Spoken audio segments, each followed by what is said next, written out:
La pregunta es esta: ¿puedes ver a Jesús en tu historia? Cuando Jesús está en la vida de una persona, evidentemente la vida de esa persona entra en un estado de constante cambio. En otras palabras, el cambio es característico de la vida cristiana. Si usted sigue a Jesús, su vida nunca va a ser igual. Su vida nunca va a ser estática. Su vida nunca va a estar en un nivel. Cuando nosotros comenzamos a conocer a Jesús, que de pronto es la forma más atinada de decirlo, no es que conocemos a Jesús, sino que estamos conociendo a Jesús. Iniciamos un camino. Y ese camino es un camino de constante transformación. Digamos que la vida cristiana es un presente continuo, es un cambio en presente continuo. Estoy siempre cambiando. No llego a un nivel donde digo, ya estoy listo, me puedo retirar. Todo el tiempo estoy cambiando. Y de eso se trata lo que vamos a aprender a través de esta serie que se llama Metamorfosis. El nombre hace alusión a una transformación. Pero no se sienta muy mariposa todavía, porque se dará cuenta que todavía nos falta capullo. A veces nuestra vida de confort en esta tierra nos aleja un poco de este sentido de cambio constante. Tendemos al confort, tendemos a estar demasiado tranquilos, a buscar siempre una comodidad y no esta incomodidad que a veces producen los cambios. Los cambios no son fáciles, a veces son complicados, pero los cambios, y ya recuerde esto, los cambios en la vida cristiana son esenciales, son característicos de esta vida. Yo le hago la pregunta todo el tiempo a las personas: ¿eres la misma persona hoy que fuiste hace un año? Porque si somos la misma persona, algo está pasando, algo no está funcionando bien. Pero si estamos siendo cambiados, entonces, bueno, Jesús está en nosotros. Hay un contacto con Él constante. Cuando Juan empezó a predicar, Juan el Bautista, él dice estas palabras. Él decía cuando predicaba: arrepiéntanse porque el reino de los cielos está cerca. Y cuando Jesús comienza a predicar su mensaje, cuando Él comienza su ministerio, registra la Biblia que Él comienza diciendo: arrepiéntanse porque el reino de los cielos está cerca. Arrepiéntanse es una palabra que significa un cambio de mentalidad, un cambio radical, un cambio total en la forma de pensar. Para nosotros la connotación de arrepentimiento generalmente tiene que ver con llegar a una iglesia, reconocer nuestros pecados, inclinarnos a lo mejor y aceptar a Jesús en nuestro corazón. Pero el arrepentimiento no es tanto solo ese acto de venir a la iglesia a reconocer algo, es más bien una transformación constante. Es que nuestra mente no se amolde a ser igual a como era antes o a como ha sido siempre. Quiere decir que Jesús empezó a predicar diciendo: cambien su forma de pensar porque el reino de los cielos se ha acercado. En otras palabras, para que podamos entender lo que significa el reino de Dios, nuestra mente tiene que cambiar. Su mente tiene que cambiar. Hoy quiero ilustrar con Mateo, con el libro de Mateo, algunos datos relevantes que quiero que usted se quede con ellos. Los evangelios, los 4 evangelios, tienen un perfil distinto, aunque hablan de la misma persona, hablan cosas diferentes. Esta es una pregunta que se hacen los cristianos siempre al principio de su vida cristiana, ¿no? ¿Por qué hay 4 evangelios? ¿Por qué hay 4 versiones de la misma historia? ¿Y por qué no todos coinciden en todos los detalles? ¿Y por qué unos dicen una cosa y otros dicen otra?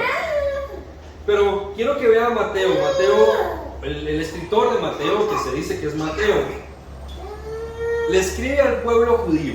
Y este detalle es trascendental para lo que él escribe y para lo que nosotros vamos a aplicar en esta mañana. Mateo le escribe a los judíos. Su evangelio, su libro, su escrito está destinado a una población que conoce a Dios. De hecho, se considera el pueblo de Dios. Mateo le está escribiendo al judío, le está diciendo, miren, este es el registro de Jesús. Ustedes que conocen de Dios, ustedes que conocen de la ley, ustedes que guardan la ley, ustedes que han sido celosos de la adoración, ustedes que conocen a Moisés, ustedes que son descendientes de Abraham y se sienten el pueblo elegido por Dios, a ustedes les estoy escribiendo. Entonces Mateo no le está escribiendo a personas que no conocen de la ley o que no conocen las escrituras o que no conocen las profecías. Al contrario, ellos conocían muy bien. Ellos esperaban el cumplimiento de la palabra. Si nos traemos eso a nuestro contexto, diríamos que Mateo le escribe a los cristianos, a los que conocen a Dios, a los que tienen una relación con Dios, a los que adoran a Dios, asisten al templo. El mensaje de Mateo está destinado a gente que conoce a Dios.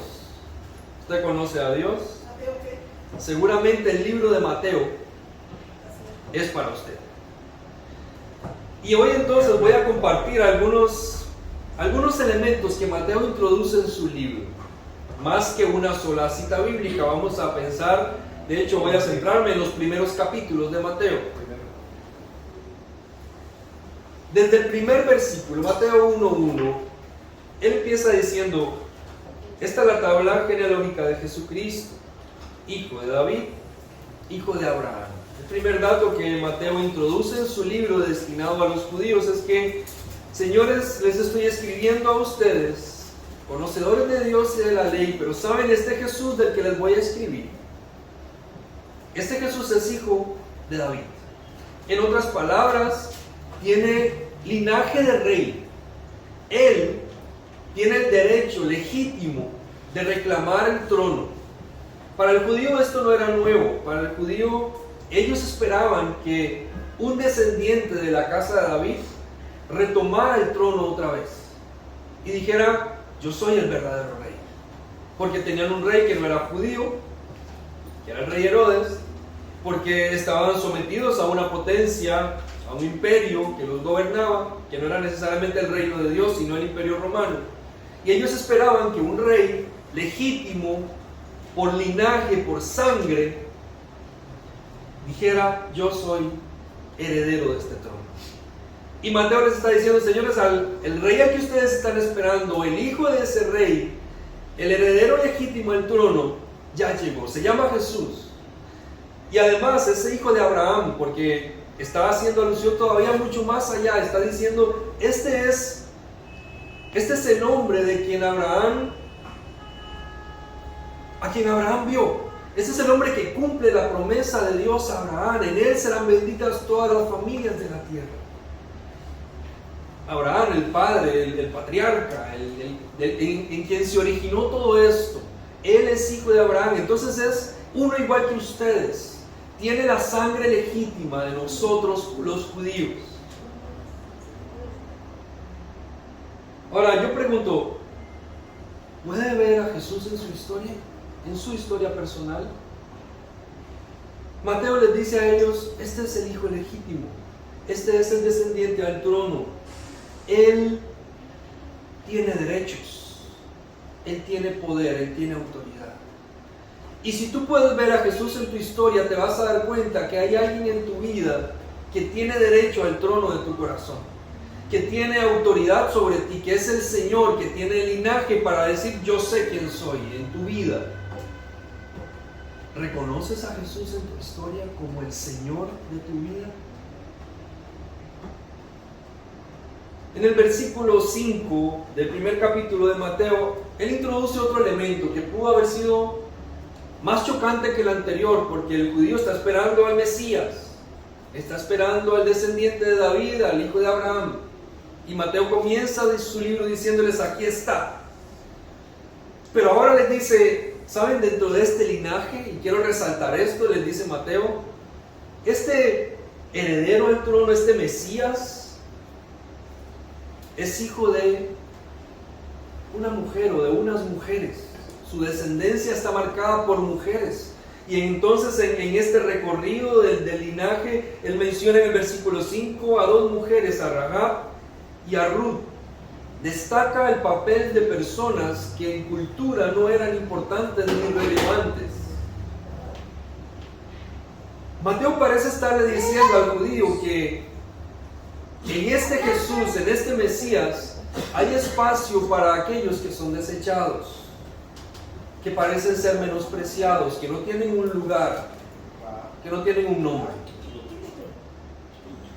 Son mujeres. Y en su cultura las mujeres no tenían un nivel de relevancia para ser nombradas. Pero les dice, con este Mesías sí hay un nivel de relevancia, está marcado ahí. Pero no conforme con eso, Mateo les dice algo más. Estas son mujeres extranjeras. Ni siquiera son judías. En otras palabras, le está diciendo al pueblo judío que este Jesús no está cerrado o solamente está destinado a reinar sobre un pueblo judío. Está destinado a reinar sobre todo, incluso los extranjeros. Tan importante parece ser para Mateo este detalle que incluso en el capítulo 2, en el primer versículo, destaca a una figura o a unas figuras importantes que para el judío parecieron no tener valor. Porque para ellos su linaje era lo representativo, lo valioso. Pero él destaca que hay unos sabios de Oriente que llegan a Jerusalén, procedentes del Oriente, y que están buscando al nuevo rey de los judíos. Y ellos preguntan, vimos levantarse una estrella y hemos venido a adorarlo. Mateo les está diciendo que en este Mesías, en este Jesús, que es heredero al trono, hay espacio para el extranjero. Y más adelante en ese mismo relato, Mateo les dice a ellos que estos sabios iban a volver a Herodes, ¿usted se acuerda de la historia? Pero que fueron advertidos en sueños que no volvieran. En otras palabras, Mateo les está diciendo, miren, Mesías, el Mesías prometido es Jesús. Él tiene derecho al trono, él es descendiente de Abraham. Pero en este reinado de este Mesías hay cosas diferentes a las que ustedes habían entendido. Y una de esas es que Él incluye a todas las personas. Y Él incluye a los extranjeros. Su reino va más allá. Es más, Dios tiene como plan revelarse al que no conoce de Dios, al que no es adorador de Dios. Y esto pudo haber sido muy chocante, porque una cosa es que Dios se revele al pueblo judío y hable con una profecía al pueblo judío. Y otra cosa muy distinta es que unos sabios de Oriente reconozcan que hay un Dios y vengan a adorarlo. Y además ese Dios se les revela a ellos que no son hijos de la promesa. Y creo que entonces Mateo empieza a desarrollar una especie de tesis en su libro explicándole a todo el pueblo judío que este Jesús está trayendo cambios que pueden ser difíciles de aceptar y de entender para ellos. Este Jesús es un Jesús, este Mesías es un Mesías que incluye y le da un lugar a las mujeres, que le da un lugar a los extranjeros y que se revela a ellos. ¿Sabe qué cuidadosos eran los judíos con los lugares de adoración, con el templo? ¿Quiénes podían adorar a Dios y quiénes no? ¿Se acuerda el relato de Jesús con la samaritana en algún momento? Ella dice, ustedes son los que dicen que no podemos entrar a adorar. Tal nivel de hermetismo había entre los judíos que ellos no permitían que cualquiera adorara a Dios. Era su Dios exclusivo. Y Mateo en su libro empieza a decirles, hay algo que no hemos interpretado bien. Resulta ser que este Jesús trae un nuevo reino, y este nuevo reino hay revelación para aquellos que no son judíos. Y creo que los judíos no tomaron muy bien este libro al principio. Sus lectores y oyentes, porque recuerden que los libros se leían en público, esa era la idea. Cuando alguien escribía este tipo de libros como los que tenemos en el Nuevo Testamento, no solamente era para que alguien lo leyera y lo conservara, sino que eran lecturas públicas, en los cultos se leía estas cosas. Y aquellos oyentes a quienes Mateo les escribe, que son judíos, empiezan a entender que este Jesús, este Mesías, está trayendo cambios y está haciendo cosas extrañas. Pero si nos traemos eso a nuestra realidad, yo les pregunto, ¿pueden ver a Jesús en su historia personal? ¿Pueden ver que Jesús se ha estado revelando a tu vida aún antes de que fueras capaz de comprender quién es? ¿Te das cuenta que aún cuando no le conocías, Él sí te conocía? ¿Te das cuenta que a Él nunca le fue un impedimento el que no creyeras en Él? Porque igual estaba mostrándote una estrella en el cielo para que la siguieras y fueras a adorarle. ¿Te das cuenta que Jesús estaba en tu historia desde antes de que pudieras notarlo? Mateo continúa. Mateo le dice a los judíos, miren, hay partes de la historia que no nos gusta recordar, porque son momentos oscuros. Lo hacemos acá en nuestra generación. Cuando no nos gusta una parte de la historia la omitimos, ¿no? Pasa en los libros de historia de las escuelas, se omiten cosas que son relevantes, pasaron, pero no nos gusta recordar. Y Mateo introduce un recuerdo oscuro, triste y chocante para el judío. Les dice ahí, cuando está hablando de la genealogía, todavía en el capítulo 1, en el versículo 11, les recuerda aquel tiempo de la deportación a Babilonia, cuando el pueblo fue tomado cautivo, cuando el templo fue destruido, y esto produjo un quebrantamiento dentro del pueblo. Algunos de los salmos que leemos de dolor están escritos en esta época. Y Mateo les dice, ¿saben, señores? Jesús es un hombre de la historia. Jesús estaba en aquella historia cuando, en el momento más duro de nuestra vida, como nación, estábamos siendo quebrados, estábamos siendo atrapados, estábamos vueltos cautivos. Jesús estaba en esa historia. Él conoce de fondo lo que pasaba, lo que nos pasó. Es un hombre de la historia. ¿Puedes ver a Jesús en tu historia personal? ¿Sabes? Jesús no es un relato, no es una historia, es un hombre de historia. Es el hombre de la historia, es el hombre que precedió la historia. Mateo le está diciendo a sus lectores y al público que le escucha, Jesús es un hombre de la historia y ha estado en los peores momentos de nuestra vida como nación. Y eso para nosotros pareciera decirnos que Jesús ha sido parte de la historia y ha estado con nosotros en los peores momentos de nuestra vida. Aquello que ocultas, aquello que te guardas, aquello que no compartes, lo que nadie sabe de ti, lo que está privado para los demás, Jesús lo conoce. Él fue parte de tu historia, es parte de tu vida, sabe cada cosa que has hecho, lo que has hecho en público y lo que has hecho en privado, lo que todos conocen y lo que nadie sabe. Pero esas partes oscuras de tu historia no han cambiado a Jesús. No lo ha hecho desecharte. Jesús se ha quedado contigo. Ha sido parte de tu historia. Mateo en su libro le quiere afirmar a los judíos que Jesús es el cumplimiento de las profecías. En otras palabras, Jesús es la respuesta a la necesidad y a la esperanza del pueblo.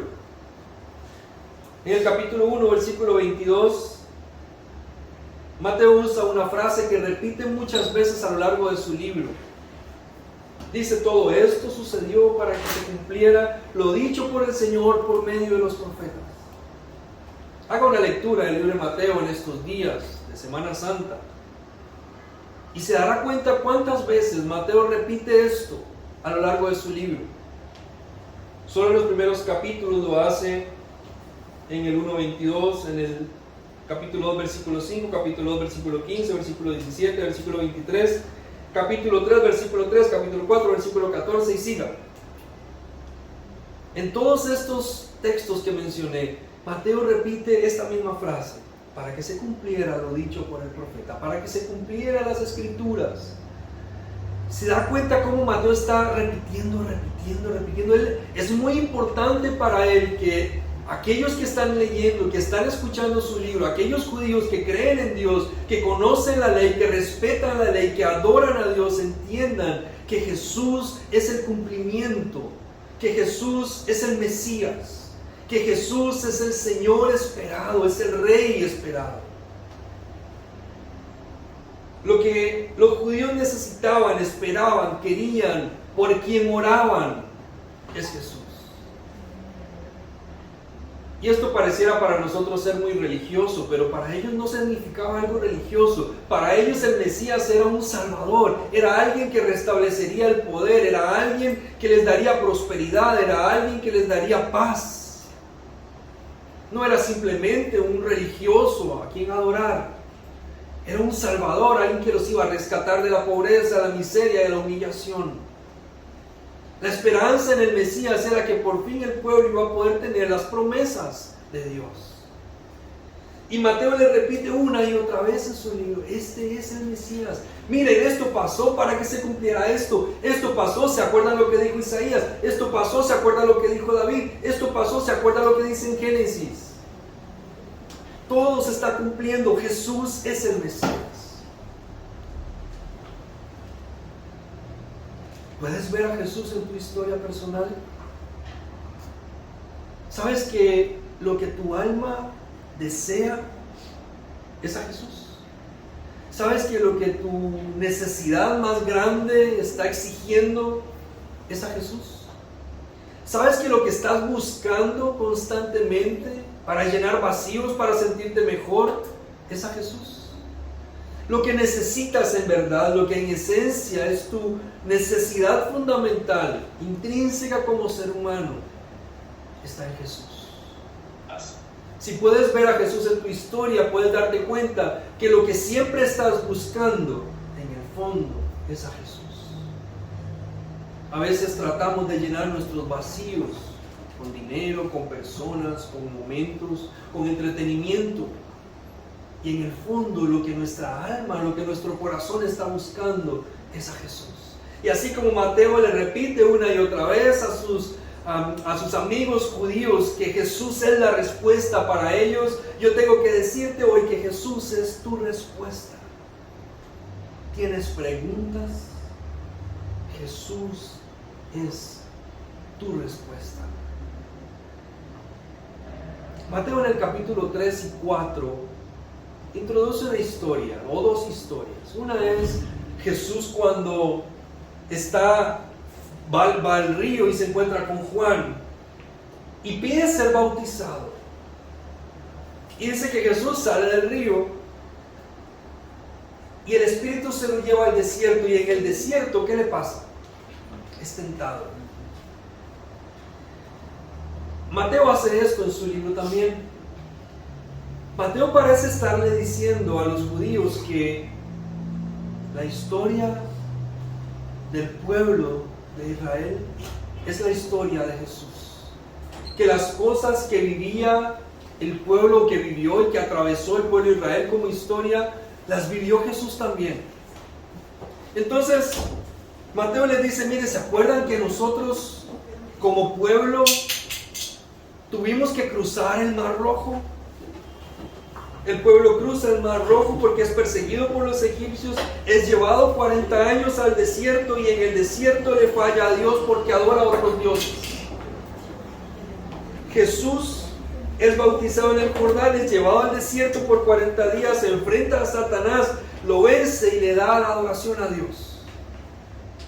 ¿Nota el contraste? Cómo lo que está pasando o lo que pasó en la historia del pueblo judío se ve en Jesús, pero hay una variable. El pueblo judío en el desierto fracasa, pero Jesús en el desierto triunfa. Lo que Mateo le está diciendo es, miren estas ilustraciones de la vida del Mesías.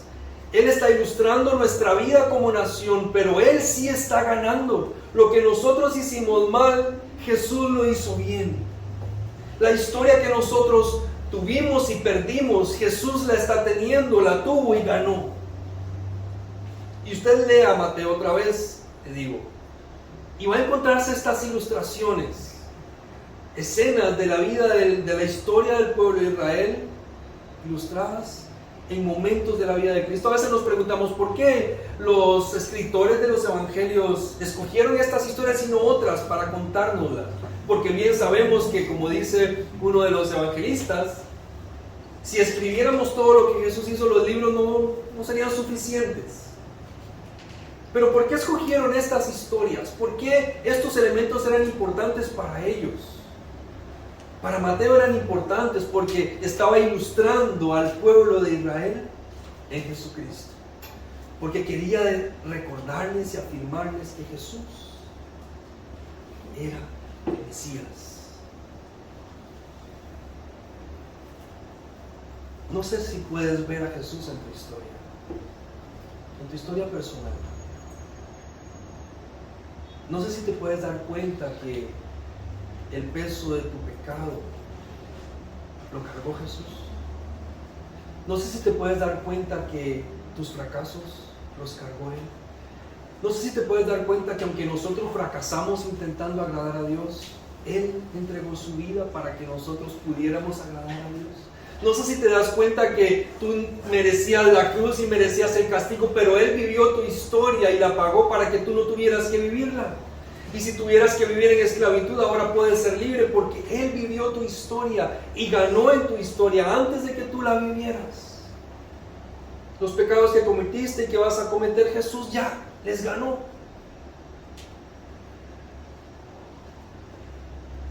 Jesús vivió tu historia, hizo lo que tú no podías hacer. Jesús ganó. ¿No has podido vencer la tentación? Jesús venció la tentación por ti. ¿No has podido ser fiel a Dios? Jesús lo hizo por ti.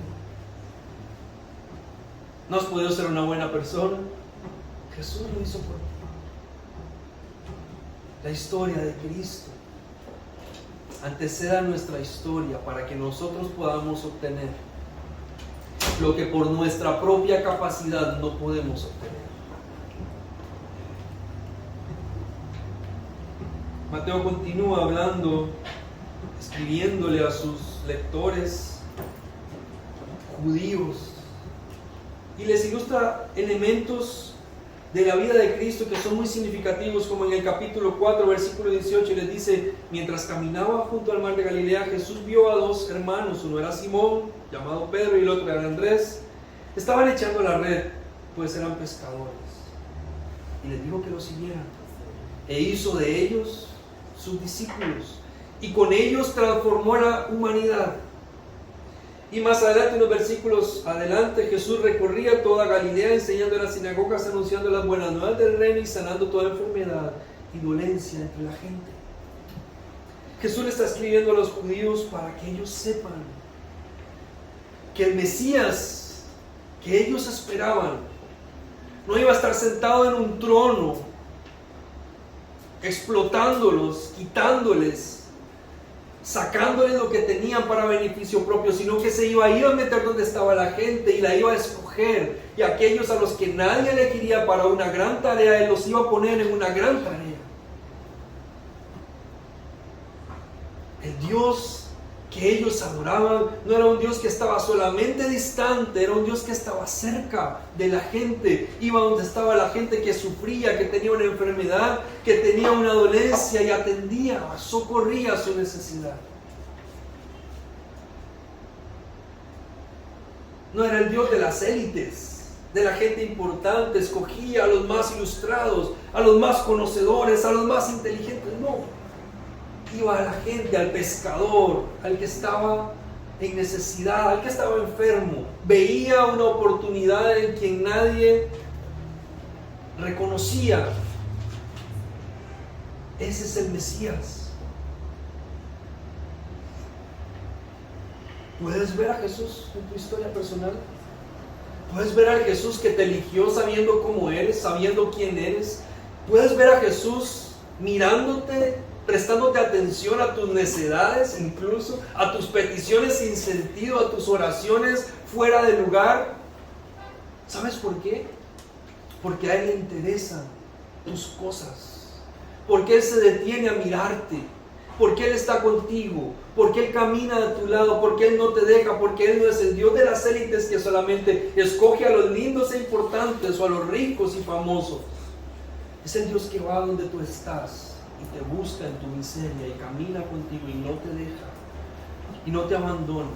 Te elige aunque otros te desechan, te ama aunque otros te odian.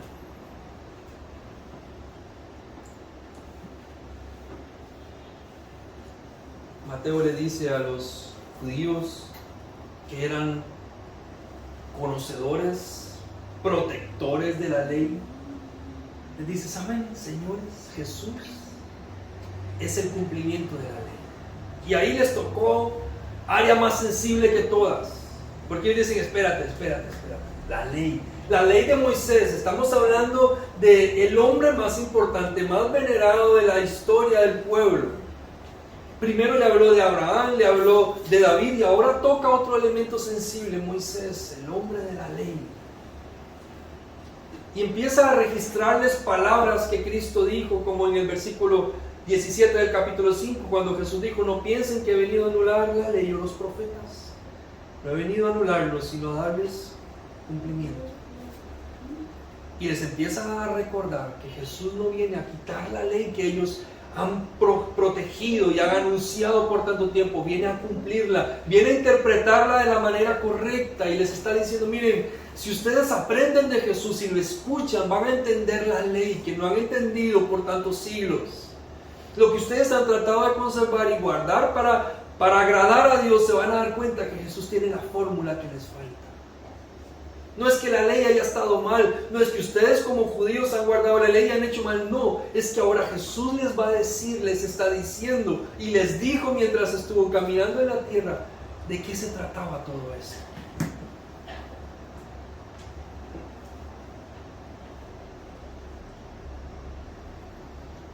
El judío pensaba que si ellos empezaban a seguir a Jesús, invalidaban la ley, rechazaban a Dios. Seguir a Jesús era como seguir una secta, era alejarse de la verdad, de la sana doctrina, de la verdad y los principios de la ley. Para eso es lo que pensaba el judío. Mateo le dice, no, es todo lo contrario. Sigan a Jesús para que entiendan la ley. ¿Pueden ver ustedes a Jesús en su historia personal? ¿Sabe cuántas veces nosotros intentamos comprender la Biblia, comprender las Escrituras, comprender la palabra? Queremos agradar a Dios honestamente y no sabemos cómo hacerlo.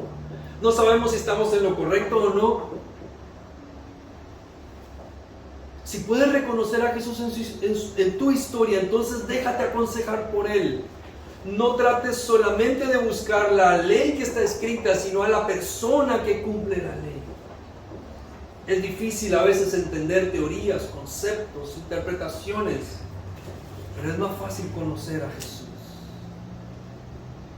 Si puedes conocer a Jesús, puedes comprender la ley, puedes comprender a Dios, al Padre, porque Jesús es la revelación del Padre, la revelación de la ley. ¿Puedes ver a Jesús en tu historia? Yo quiero cerrar con una historia, un evento histórico. Hay un grupo dentro de estos conservadores de la ley, llamados los esenios. Seguramente has escuchado hablar algo sobre ellos. Los esenios era una agrupación que era celosa de la ley, eran intérpretes de la ley.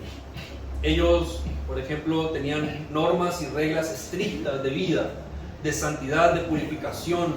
Tenían sus propios templos en las montañas, se aislaban de los demás. Cuando alguien decidía seguir esta agrupación, ellos se aislaban en las montañas y se dedicaban a las escrituras y a la interpretación de las escrituras. Se supo mucho de ellos cuando descubrieron los rollos de Qumran. Si usted lee un poquito sobre historia, en estos rollos que eran la Torá, que eran las escrituras, ellos eran conservadores de estas cosas. Gracias a ellos, en cierta medida, se dice que fueron o semejantes o eran ellos mismos los que conservaron las escrituras por tantos años, miles de años. Los esenios, en una ocasión, en un momento de su historia, metidos allá en sus cuevas, en sus templos en las montañas, ellos, por ejemplo, no condenaban el matrimonio, pero no se casaban. Hacían un voto de castidad y totalmente se concentraban en Dios y las Escrituras. Y en este estudio e interpretación de las Escrituras, en algún momento se empezaron a dar cuenta que el Mesías iba a llegar.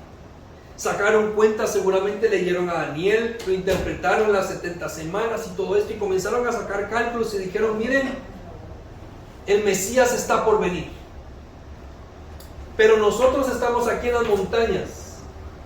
¿Qué tal si el Mesías viene a los pueblos y nosotros por estar acá no lo conocemos? No, algo tenemos que hacer. Y estos esenios salieron de las montañas y se metieron entre la población, en los pueblos, y empezaron a vivir entre la gente, buscando al Mesías. Los años comenzaron a pasar y ellos decían: pero es que las Escrituras dicen que el Mesías va a venir, y en este tiempo pareciera que este es el tiempo del cumplimiento. En nuestras interpretaciones, nuestros eruditos dicen que este es el tiempo. No sabían el día ni la hora, pero sabían que esta era la época. Pasaron los años, y el Mesías no aparecía. Y ellos dijeron: bueno, seguramente nos equivocamos. Seguramente el Mesías todavía no va a venir. Algo no interpretamos bien.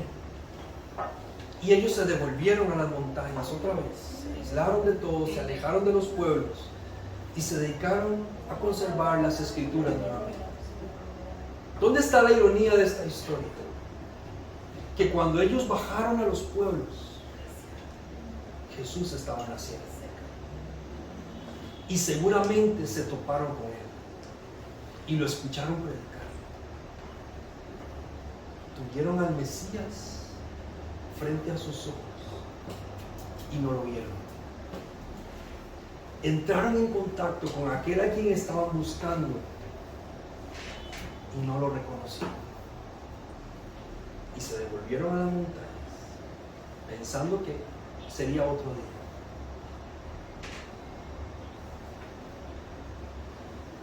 Si puedes reconocer a Jesús en tu historia, pregúntate si te está pasando como los esenios. Tal vez te has topado con lo que has estado buscando, con la respuesta que ha estado frente a tus ojos y no la has visto, porque te has topado con Jesús, has escuchado sobre Él, pero no te has dado cuenta que Él era a quien estabas buscando. No podemos ser ignorantes a esta realidad.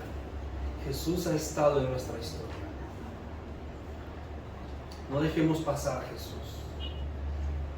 Yo quiero invitarle a que usted pueda leer su historia personal y empezar a reconocer a Jesús en cada detalle, en cada aspecto. Incluso donde nunca pensaste que era Jesús el que estaba ahí, Él estaba ahí. No te regreses a las montañas desilusionado de Dios pensando que te equivocaste. Porque si has estado en contacto con Jesús, a Él era a quien tenías